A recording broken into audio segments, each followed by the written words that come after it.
everyone, it's me again, your Miss Princess and your agriculture students. And for today's video ay papasok nga ako sa school gawa ng may summer class nga kami. Hindi na nga din pala ako nakaligo dahil nga alas 12 na ng gabi ako nakatulog. Hindi na nga din pala ako nag-ayos ng masyado kasi nga mag-transplanting lang naman kami sa mga pichay na tinanim namin. Bago nga pala ako pupunta sa school ay ihahatid ko muna itong si Marky dahil nga may duty siya sa summer job ko. May summer job nga ako kaya siya na lang pina-duty ko kasi nga may summer class din ako, 'di ba? Mabuti na lang talaga na pwedeng magpasab kaya siya na lang muna. Alam kong may summer class ako pero sumali pa din ako dito sa summer job kasi nga nakakatulong din ito financially. Isang buwan kasi yung summer class ko at itong summer job ay 20 days lang. Kaya hindi ko talaga alam kung paano ito i-handle at mabuti na lang ay umuwi na si Marky galing Iligan. Umalis na kasi siya sa pinagtrabahuan niya dahil nga mag-aaral siya pero wala pa namang pasok kaya go na. Nandito na nga kami sa may munisipyo at dyan siya mag-duty sa may senior citizen. Dyan kasi ako naka-assign at syempre madami din akong kasama dyan.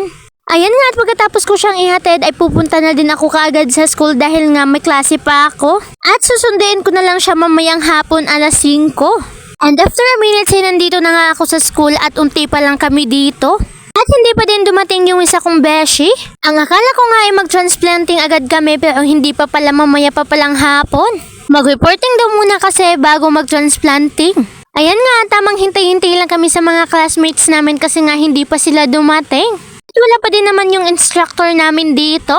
And after how many years ay magsisimula na ang reporting. At syempre ako ay tapos na din akong mag-report. O diba, napakasaya talaga kapag tapos ng mag-report at wala nang inaalala.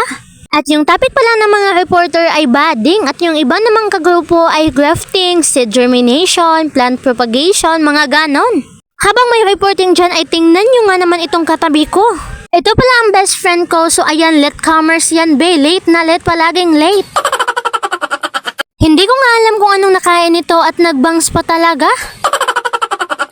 Hindi kasi tinago ang gunting kaya ayan na ang resulta.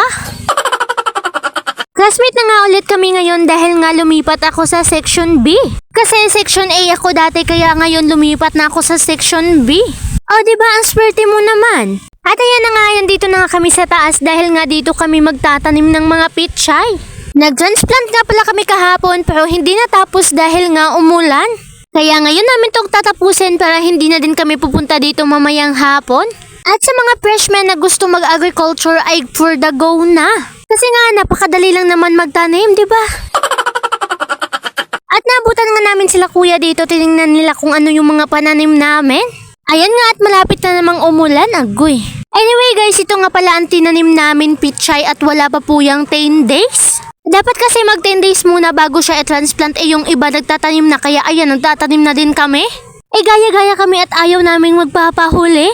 At sa pagmamadali namin dahil nga malapit ng umulan ay nakalimutan kong bilangin. At syempre hindi ko alam kung ilan yung natanim ko at yung iba namang seedlings ay dinala ko dito sa bahay. At unti lang pala kami dito sa taas ngayon dahil nga yung iba ay mamaya pang hapon.